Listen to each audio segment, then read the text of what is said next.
গাছ থেকে পুঁই শাক কেটে নিয়ে এসেছিলাম সকালে ছাদ বাগান থেকে। তো ওই পুঁই শাক দিয়ে আজকে মাছের মুড়ো দিয়ে করবে দিদি। এই দেখো মাছের মুড়ো ভেজে রেখে দিয়েছে। আর এখানে পুঁই শাকের ডাঁটাটা আলাদা, আর এখানে পুঁই শাক।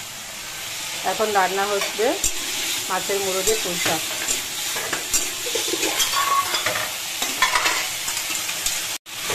বাড়ির গাছের পুঁই শাক একটা আলাদা টেস্ট। এটা হাফ মজে গেলে পাতাটা আর মুড়োটা দিয়ে দেবো।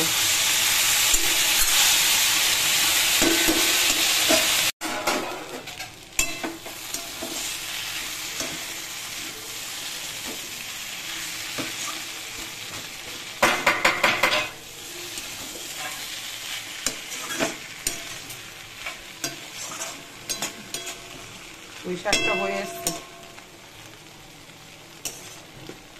বাড়ির গাছের শাক দিয়ে রান্না হলো পুঁই শাক।